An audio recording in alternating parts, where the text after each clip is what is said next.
بسم اللہ الرحمن الرحیم۔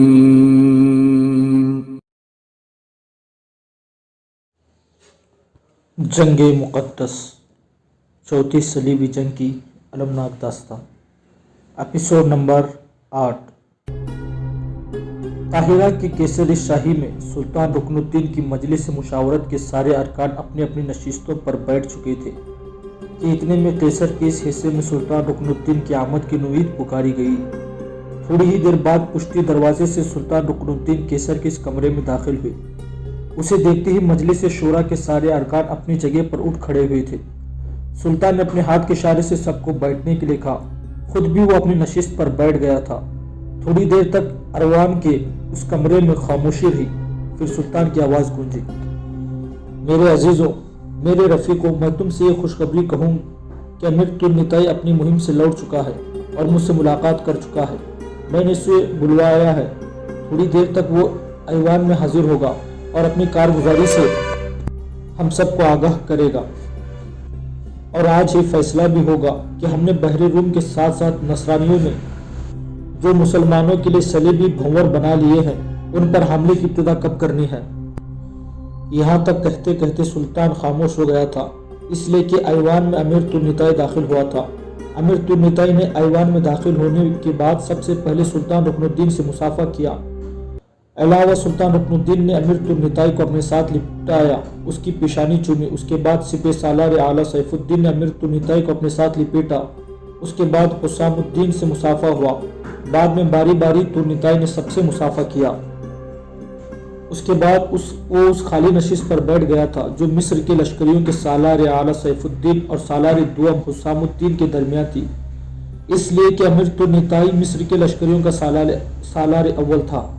ایوان میں تھوڑی دیر تک خاموشی رہی۔ اس کے بعد سلطان نے امیر ترنیتائی کو مخاطب کیا، ترنیتائی میرے بیٹے، پہلے ایوان میں اپنی کارگزاری پیش کرو، اس کے بعد ہم فیصلہ کریں گے کہ اپنی مہم کی ابتدا ہم نے کب کرنی ہے۔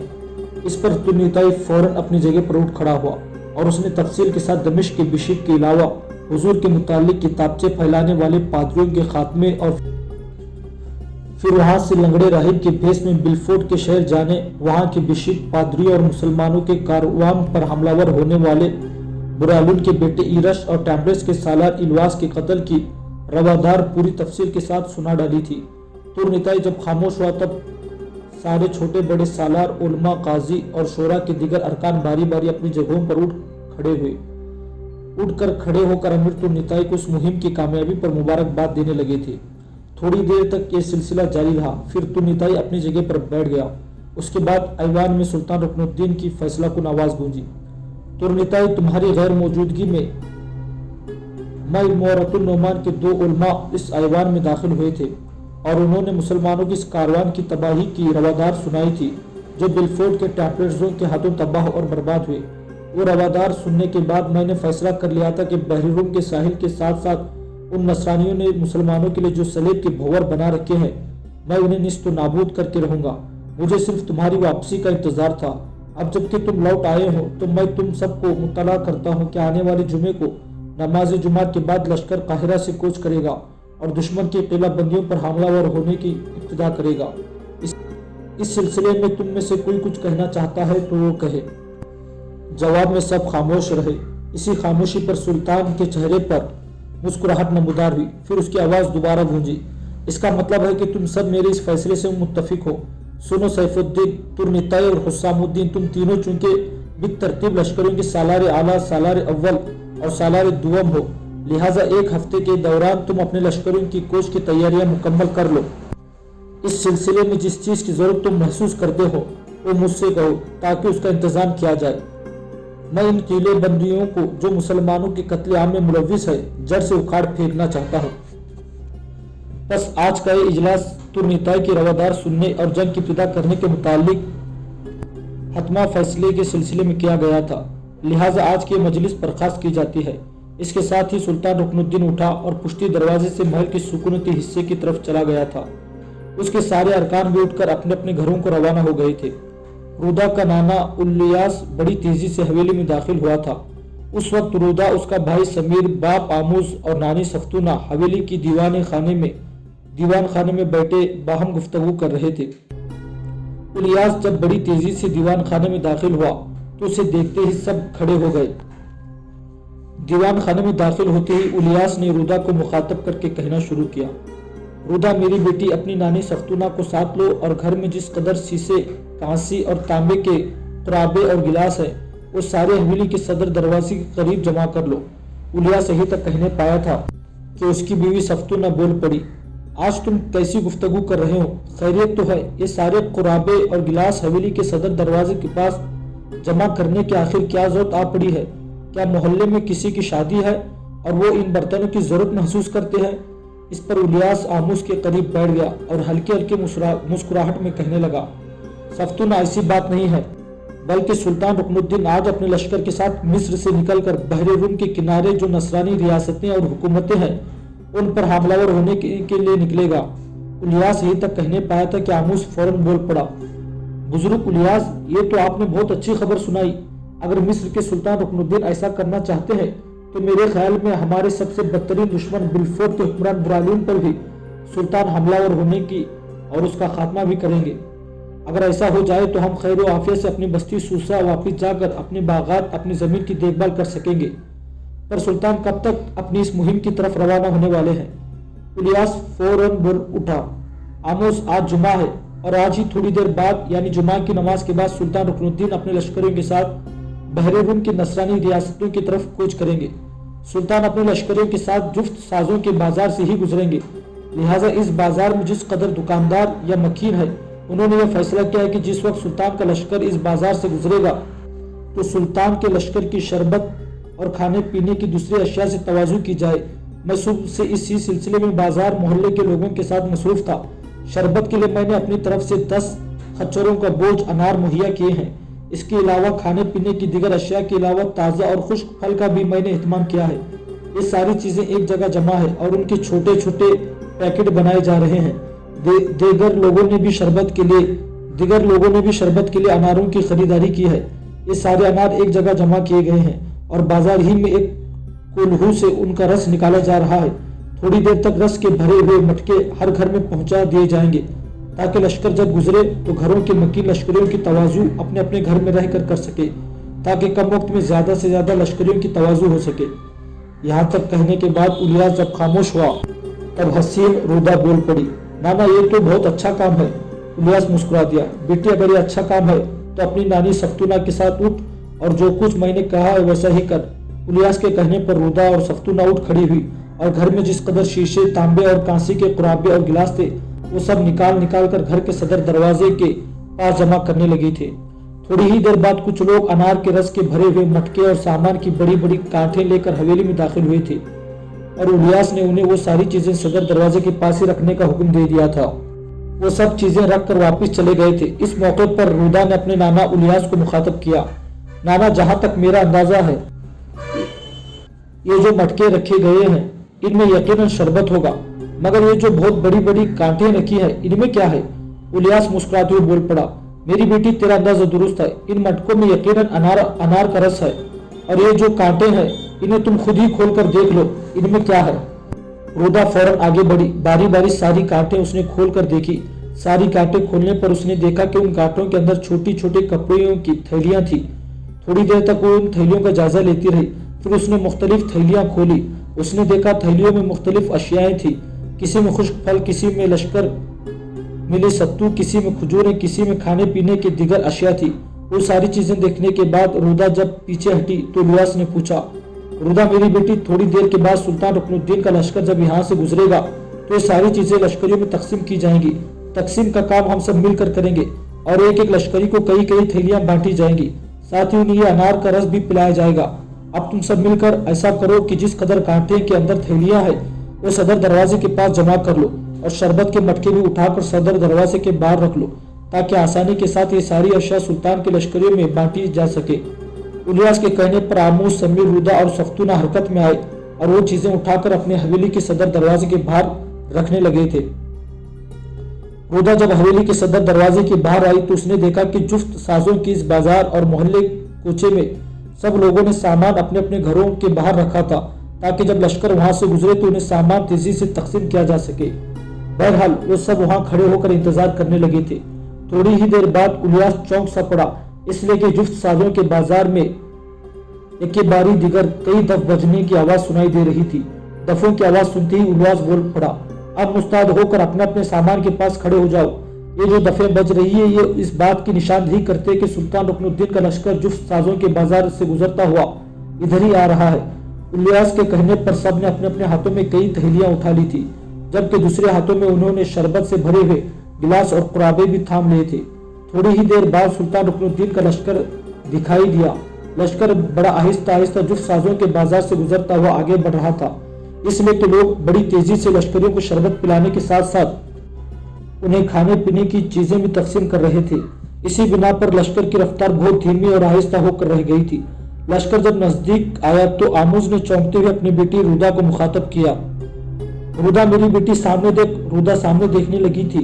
इस मौके पर आमूज कुछ कहना चाहता था कि इलियास बोल पड़ा, क्यों सामने क्या है? लश्कर ही तो आ रहा है। आमूज ने पूछा, ये जो दरमियान में है ये कौन है? इलियास कहने लगा, ये खुद सुल्तान रुकनुद्दीन है। इस पर रुदा चौंक कर बोली, अरे मेरे बाप सुल्तान के बाएं जानिब आपने देखा कौन है? ये तो वही गुलाम ल्यूस है जो हमें हमारी बस्ती सूसा से बहिफाजत निकाल कर यहाँ लाया था। जब हमने उसकी इस खिदमत का मुआवजा देना चाहा तो ये फौरन अपने घोड़े को हाँक कर चला गया था। इसके बाद उसने हमसे मिलने की कोशिश ही नहीं की। रुदा की इस गुफ्तगू के जवाब में रुदा के नाना इलियास ने एक तरह से उसे झटक दिया। रुदा मेरी बेटी, तुम कैसी गुफ्तगू कर रही हो? लश्कर के आगे वस्त में खुद सुल्तान रुकनुद्दीन है। उनके दाएं जानिब सुल्तान के लश्करियों के सिपह सालार आला सैफुद्दीन, बाएं जानिब लश्करियों के सिपह सालार अव्वल अमीर तुर्निताई है। इस पर रुदा ने किस कदर बुलंद आवाज में कहा, नाना ये वही लूस नाम का गुलाम है जो हमें सूसा से निकाल कर लाया था। इलियास ने फिर सख्त आवाज में कहा, देख बेटी, ये लूस नहीं ना गुलाम है, ये बड़ी साहिब इज्जत शख्सियत है, लिहाजा इसे आइंदा गुलाम या लूस कहकर मत पुकारना। मैं जानू ऐसा कहना अमीर तुर्निताई की तौहीन है।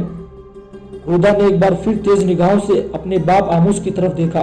अब मेरे बाप, अगर ये सुल्तान रुकनुद्दीन के लश्करों का सालार अव्वल अमीर तुर्निताई है तो फिर उसने हमें अपना तारुफ लूस और गुलाम के हैसियत से क्यों कराया? और फिर सबसे बढ़कर ये कि सूसा के नालगर इब्ने खजरून ने भी इसे गुलाम और लूस बताया था। इस पर आमूज ने पचशमान से लहजे में कहना शुरू किया, बेटी ये शख्स है तो वही जो हमें सूसा से निकाल कर काहिरा लाया। बेटी ये शख्स तो है वही जो हमें सूसा से निकाल कर काहिरा लाया। मेरे ख्याल में इब्ने खजरून ने जो उसका तारुफ हमसे गुलाम और लूस कैसे से कराया, इसमें भी कोई बेहतरी और मसलियत होगी, और ये अमीर तुर्निताई सुल्तान रुकनुद्दीन की तरफ से किसी अहम मुहिम पर हो और अपना आप जाहिर ना करना चाहता हो। रुदा ने इस बार तौसीफी अंदाज में अपने बाप की तरफ देखा। अरे मेरे बाप, आपका अंदाजा दुरुस्त है। अगर ये अमीर तुर्निताई है और सुल्तान रुकनुद्दीन के लश्करों का सालार अव्वल है तो यकीनन इन इलाकों में सुल्तान रुकनुद्दीन की तरफ से अहम मुहिम पर होगा। इसी बिना पर इसने हमें लूस और गुलाम बताया। अरे मेरे बाप, एक गुलाम और नसरानी की हैसियत से मैंने इस शख्स को नापसंद किया था, लेकिन इसकी वो दोनों खामियां जाती रही। अब ये सिर्फ खूबियों का मालिक है और इसके साथ साथ ही चूंकि ये हमारा मुहसिन है, लिहाजा सबसे पहले मैं खुद इसकी तवाज़ु करूंगी। इसके साथ ही रुदा ने हाथ में पकड़ी हुई खुश्क फलों की थैली रख दी और शीशे का एक शरबत भरा कुराबा और 2 गिलास उसने उठाए, और जो ही लश्कर नजदीक आया भागती हुई वो आगे बढ़ी। शरबत का एक गिलास भर कर वो पहले सुल्तान को पेश करना चाहती थी कि उसी दौरान उसका नाना एक कुराबा और गिलास ले पहुंचा और उससे पहले ही सुल्तान को शरबत का एक गिलास पेश किया। सुल्तान ने शुक्र गुजार अंदाज में इलियास की तरफ देखा। इलियास शायद सुल्तान का जानने वाला था। अनार का रस पीने के बाद सुल्तान ने इलियास का शुक्रिया अदा किया। जवाब में बड़ी अकीदत के साथ इलियास ने अपनी गर्दन खम कर दी। इतनी देर तक शरबत का गिलास ले रुदा अमीर तुर्निताई के पास आई और बड़ी मीठी भरी, शहद भरी और प्यारी भरी आवाज में उसने पूछा, उस वक्त मेरी समझ में कुछ नहीं आ रहा कि मैं आपको गुलाम लूस या अमीर तुर्निताई कहकर मुखातब करूं। आपकी शख्सियत ने मेरे दिल में, मेरे जहन में एक खलचान और हिजान बर्पा करके रख दिया है। साथ ही शरबत भरा गिलास रुदा ने आगे बढ़ाया। तुर्निताई ने गिलास लेकर पी लिया, फिर धीमे सी आवाज में कह दिया, देख आमूस की बेटी, तू जिस नाम से चाहे मुझे मुखातब करे, मैं कोई इतराज नहीं करूंगा, पर देख आमूस की बेटी, मुझसे यह मत पूछना कि सूसा से काहिरा की तरफ सफर करते हुए मेरा तारुफ तुमसे लूस और यह गुलाम के हिस्से से क्यों कराया गया था। यूं जानो एक मजबूरी थी जिसके तहत ये सारा काम अंजाम दिया गया था।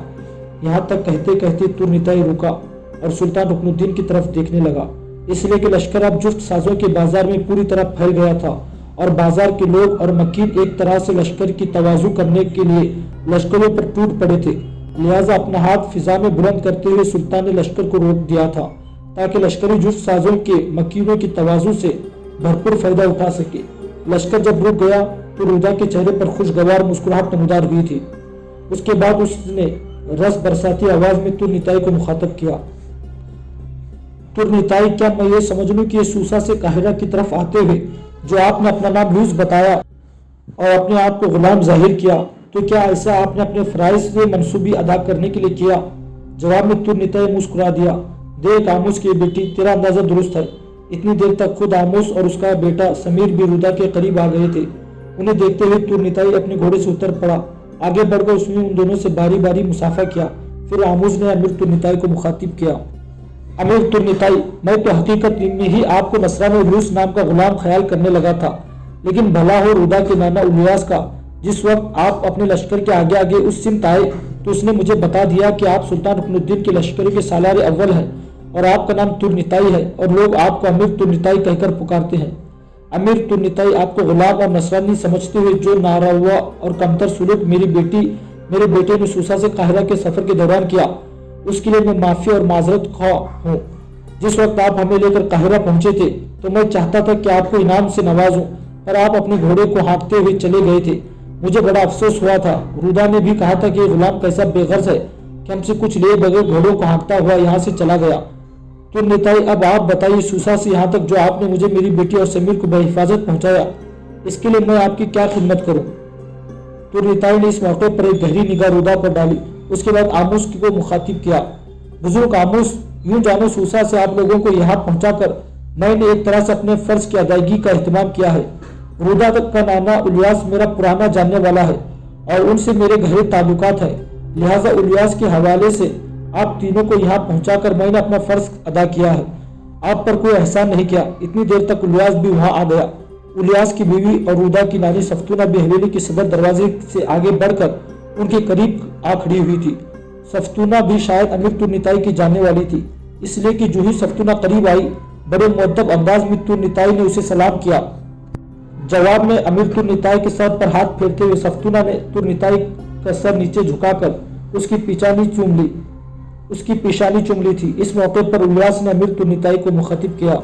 अमीर तुर्निताई, मैं सबसे पहले आपका तहे दिल से शुक्रगुजार हूँ, बल्कि यूं जानिए मैं तहे दिल से आपका शुक्र अदा करता हूँ कि आपने मेरी नवासी रुदा, मेरे नवासे समीर और मेरे दामाद आमूस को सूसा से यहाँ पहुँचाया।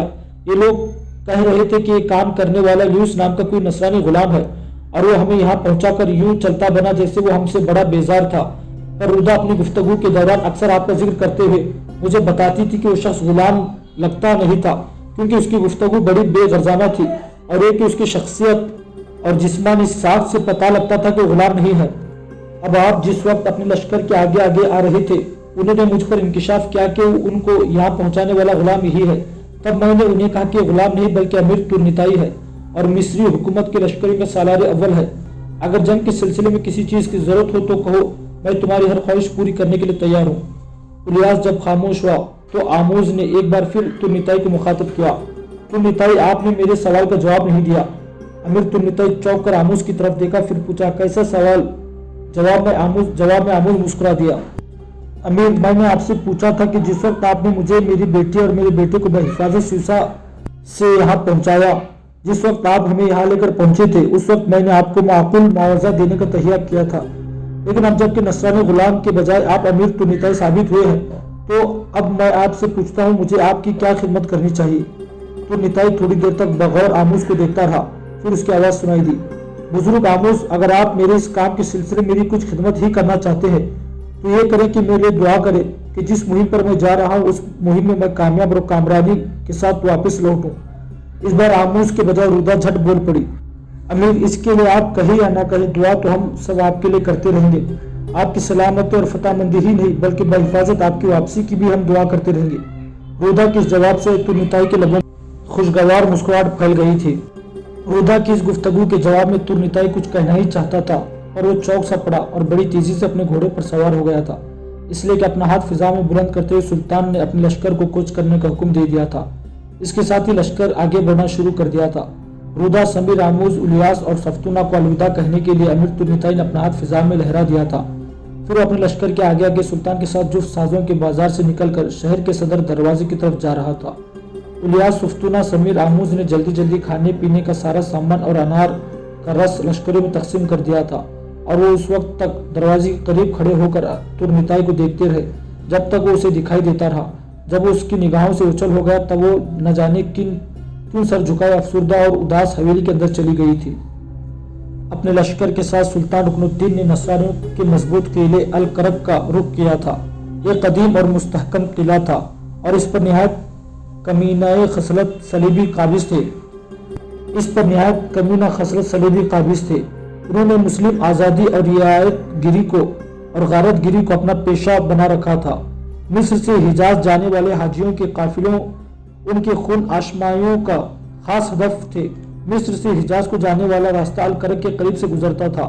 جو ہی حجاج کا کوئی قافلہ الکرک کے نواح میں پہنچتا، الکرک کے شریر و نفس صلیبی اس قافلے پر بھوکے بھیڑیوں کی طرح ٹوٹ پڑتے، حاجیوں کو شہید کر دیتے اور ان کا مال و اسباب لوٹ لیتے۔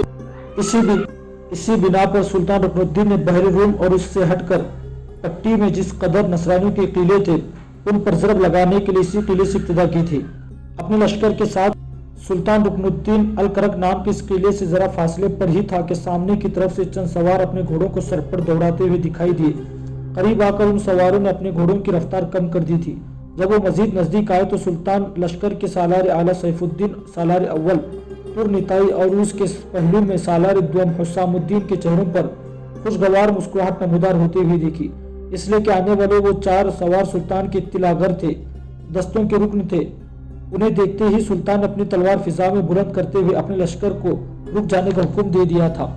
سلطان کا اشارہ پاتے ہی لشکری جہاں تھے وہی رک گئے اور لشکر کے پیچھے جو بار برادی کا سامان تھا اس کے جانوروں کو بھی روک دیا گیا تھا۔ چاروں سوار سلطان کے قریب آئے، پھر ایک سلطان کو مخاطب کر کے بول پڑا، سلطان محترم، ہم چاروں کی انتہائی اہم خبر لے کر آئے ہیں۔ الکرک کے علاوہ بحر روم کے کنارے نصرانیوں کی جس قدر مضبوط قلعے جات اور شہر ہے، ان سب کے حکمرانوں کو خبر ہو چکی ہے کہ مصر کے سلطان رکن الدین نے ان پر ضرب لگانے کے لیے مصر سے کوچ کیا ہے، اور انہیں یہ بھی شک پڑ چکا ہے کہ سلطان اپنی پہلی ضرب الکرک قلعے پر لگائیں گے، لہٰذا الکرک کی حفاظت کے لیے انہوں نے خاطر خواہ انتظامات کیے ہیں۔ اس اطلاع گر جاسوس کی گفتگو سن کر سلطان کے چہرے پر مسکراہٹ نمودار ہوئی۔ پھر سلطان نے پوچھنا شروع کیا، میرے عزیز، کیا تو دشمن کے ان انتظامات پر بھی روشنی ڈال سکے گا جو اس نے ہماری راہ روکنے کے لیے کیے ہیں؟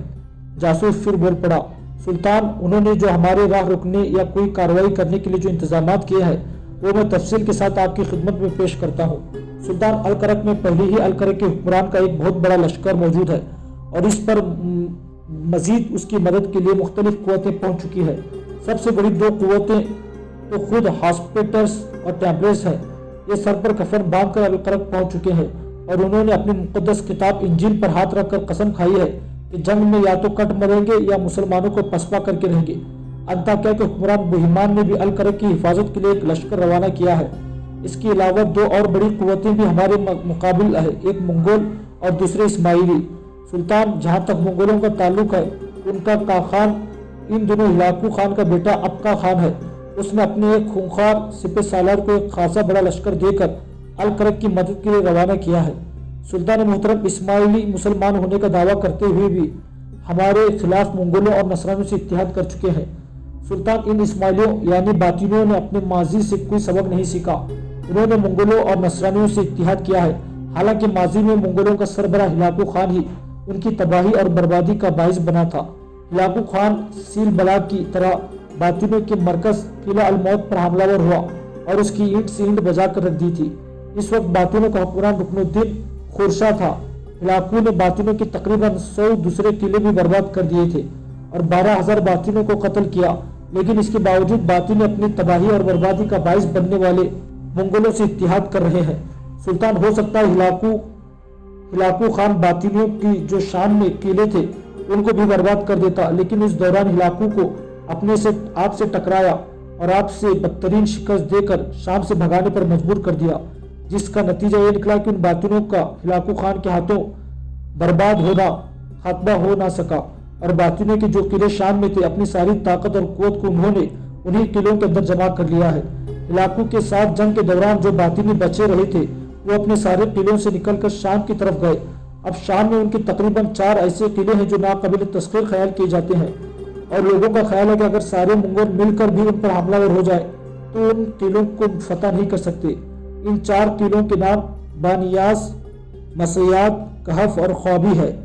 سلطان اپنے آخری حاکم اور جبل شیخ رکن الدین خورشاہ کے مرنے کے بعد ان باتوں نے اپنے لیے ایک نئے شیخ الجبل کا انتخاب کر لیا ہے، اور اپنی ساری قوت کو انہوں نے شام کی انہی 4 قلعوں سے منتقل کر دیا ہے۔ یہ قلعے پہاڑی علاقوں میں نہایت محفوظ مقام پر بنائے گئے ہیں۔ ان کی دفاع کے لیے اب ہزاروں وحشی جنگجو ہمہ وقت کمر بستہ رہتے ہیں۔ سلطان ان باطنوں نے اپنی سابقہ قوت کی بربادی سے کوئی سبق حاصل نہیں کیا، بلکہ انہوں نے اسلامی دشمن گروہ سے ساز باز کر لی ہے۔ سلطان ان باطنوں نے منگولوں کے ساتھ اتحاد کرنے کے ساتھ ساتھ شام اور لبنان میں ٹیمپلرز اور ہاسپٹلرز کے ساتھ بھی جنگی معاہدے کر لیے ہیں جو مسلمانوں کے بدترین دشمن خیال کیے جاتے ہیں۔ اس کے علاوہ بحر روم کے اندر جس قدر عیسائی قوتیں ہیں ان سے بھی ان کے روابط ہیں۔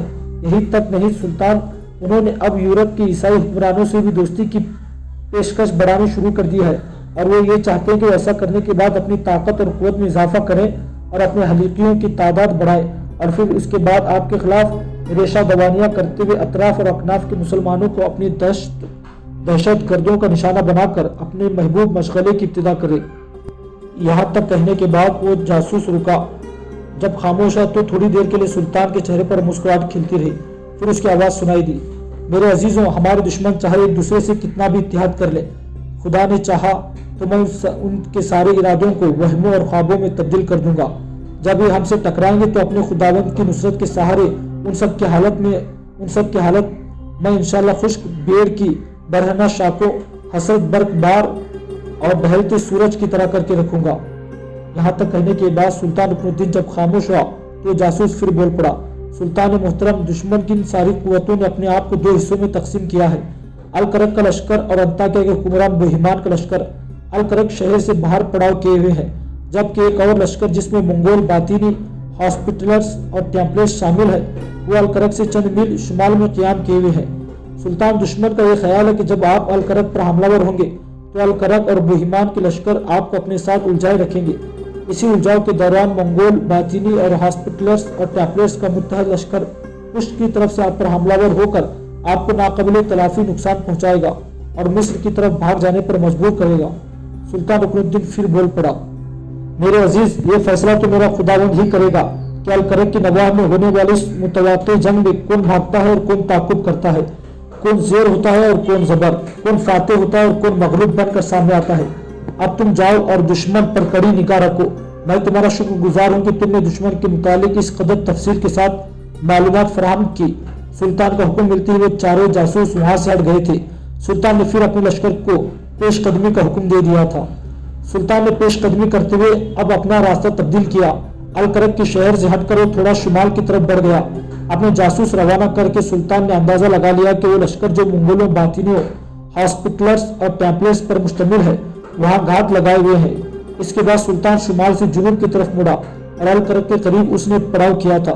اس کے قریب ہی الکرک اور انطاکیہ کے حکمران بوہیمان کے لشکر پڑاؤ کیے ہوئے تھے، اور وہ دونوں لشکر اپنے پڑاؤ میں ایک دوسرے کو دیکھ سکتے تھے۔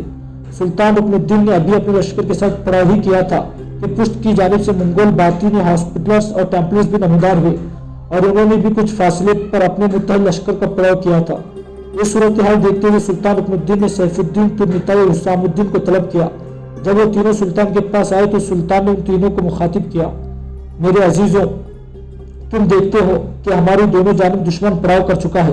الکرک کی جانب خود الکرک اور انطاکیہ کے حکمران بوہیمان کا لشکر ہے، ہمارے پیچھے یعنی شمال کی جانب منگولوں، ہاسپٹلرز، ٹیمپلرز اور باطینوں کا لشکر پڑاؤ کر چکا ہے۔ سنو میرے عزیزوں، صورتحال سے نمٹنے کے لیے میں نے ایک لائحہ عمل تیار کیا ہے۔ مجھے امید ہے کہ میری اس تجویز سے تم تینوں اتفاق کرو گے۔ میرا ارادہ یہ ہے کہ جنگ فی الفور شروع کر دی جائے۔ اگر ہم نے جنگ کی ابتدا نہ کی تو دشمن ہم پر حملہ ور ہونے میں دیر نہیں لگائے گا، اس لیے کہ وہ جانتے ہیں کہ ہم لگاتار سفر کرتے ہوئے تھکے ہوئے ہیں، لہٰذا وہ ہماری تھکاوٹ سے فائدہ اٹھائیں گے۔ ان کے فائدہ اٹھانے سے پہلے ہمیں ضرب لگا دینی چاہیے۔ میرے عزیزوں، لشکر کو میں 4 حصوں میں تقسیم کرتا ہوں اور یہ چاروں ہم چاروں کی کمانڈری میں ہوں گے۔ میں اور سیف الدین اپنے سامنے الکرک کی نواح میں پڑاؤ کرنے والے अलकरक और बुहिमान के लश्कर पर ज़रब लगाएंगे, जबकि तुर्निता और हुस्साम उद्दीन दोनों मंगोलों और बातिनों, हॉस्पिटल्स और टेम्पल्स के लश्कर पर ज़रब लगाएंगे। मुझे उम्मीद है कि हम अपने खुदावंद की नुसरत के सहारे उन दोनों लश्कर को रोकते हुए निकल जाएंगे। सुल्तान जब खामोश हुआ तो सैफुद्दीन बोल पड़ा, सुल्तान, मैं आपकी इस तजवीज़ से मुकम्मल तौर पर इत्तिफाक करता हूँ। मुझे उम्मीद है कि तुर्निताई और हुस्सामुद्दीन दोनों ऐसा ही करेंगे। इस मौके पर तुर्निताई बोल पड़ा, मोहतरम सैफुद्दीन, आपने सही कहा। मैं और हुस्सामुद्दीन दोनों भी इस तजवीज़ से इत्तिफाक करते हैं। मेरे ख्याल में हमें हमले की इब्तिदा करने में देर नहीं करनी चाहिए।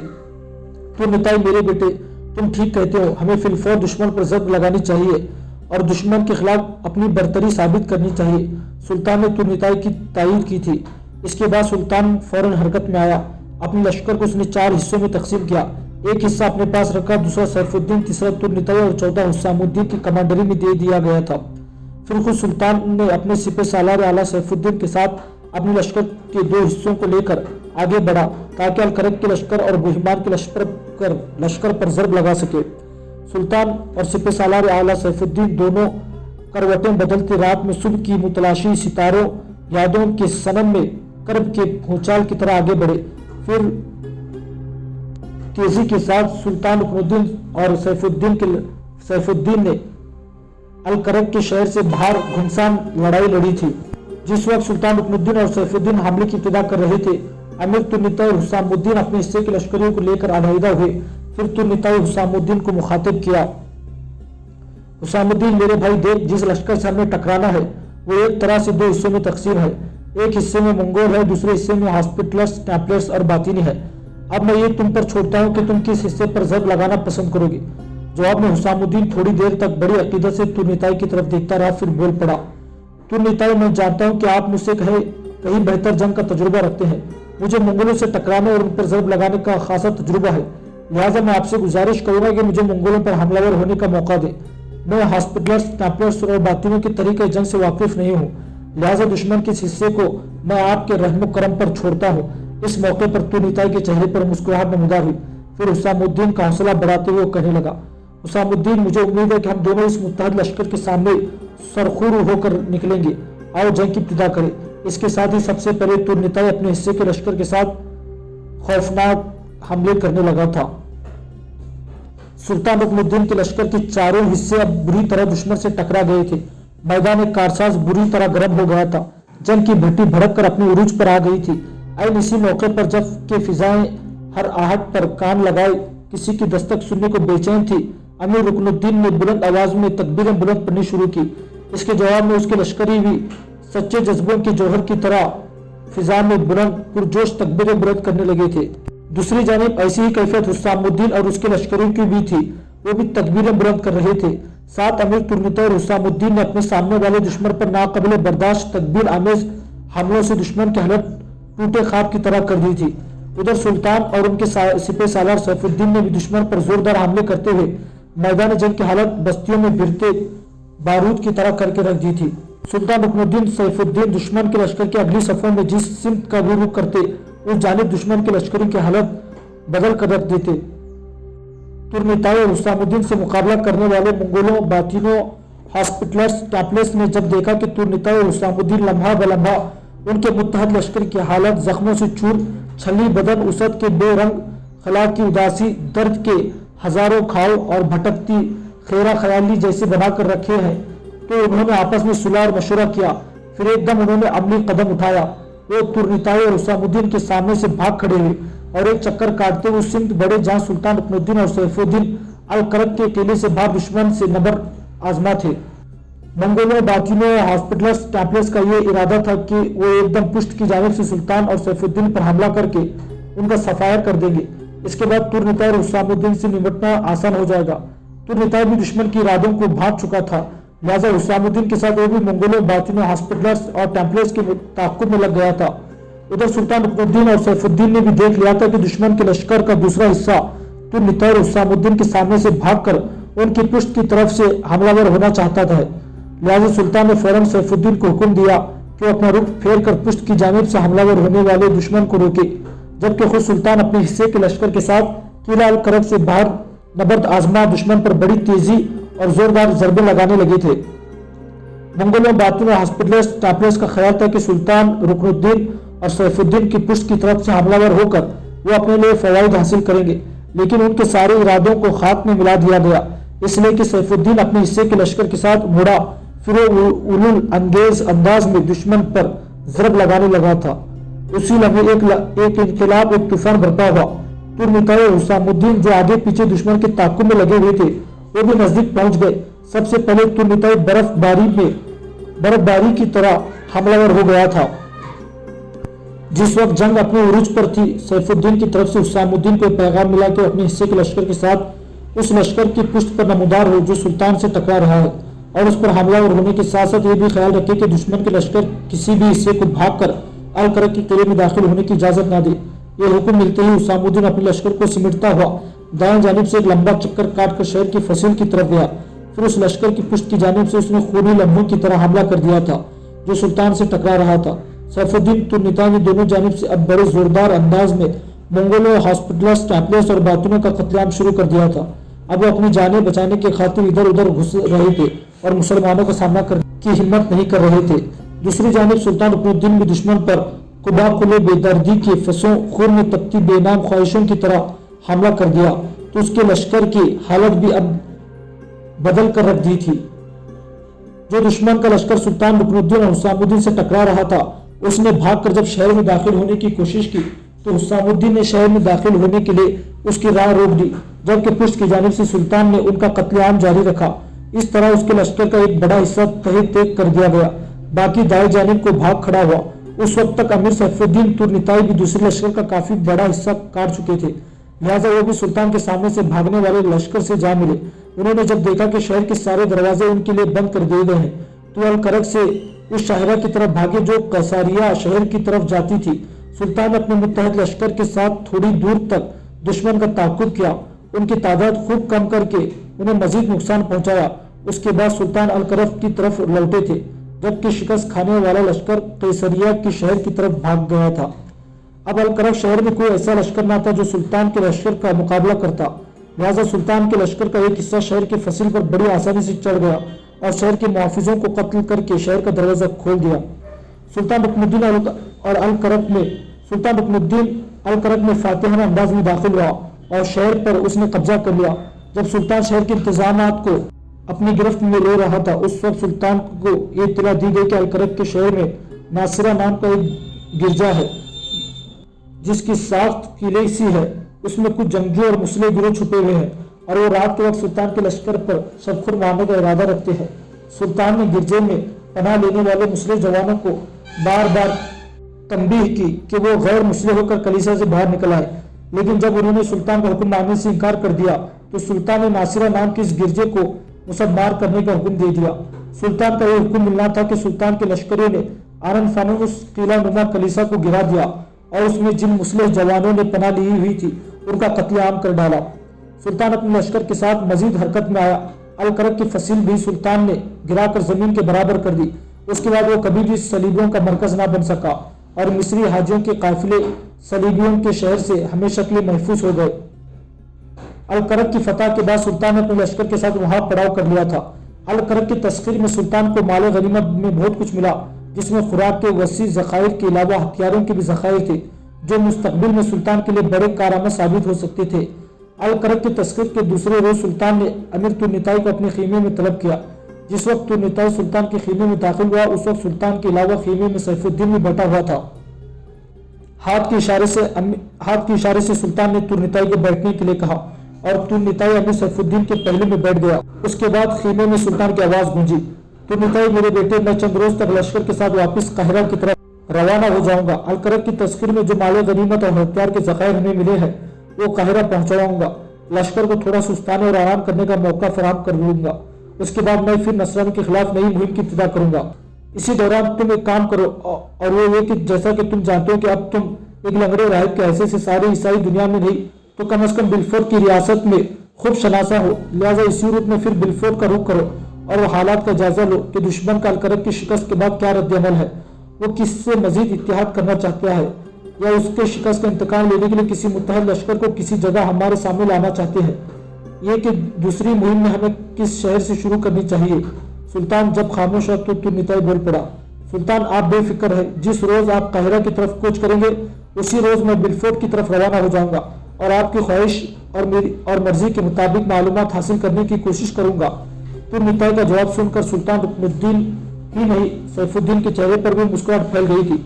फिर लश्कर के हालात और खाने का जायजा लेने के लिए सुल्तान, सैफुद्दीन और तुर्निताई तीनों खीमे से निकल गए थे। कोई एक हफ्ता अलकरक में क़याम करने के बाद सुल्तान अपने लश्कर के साथ काहिरा की तरफ कूच कर गया था, जबकि तुर्निताई एक लंगड़े राहिब के रूप में बिलफोर्ड की तरफ रवाना हुआ था।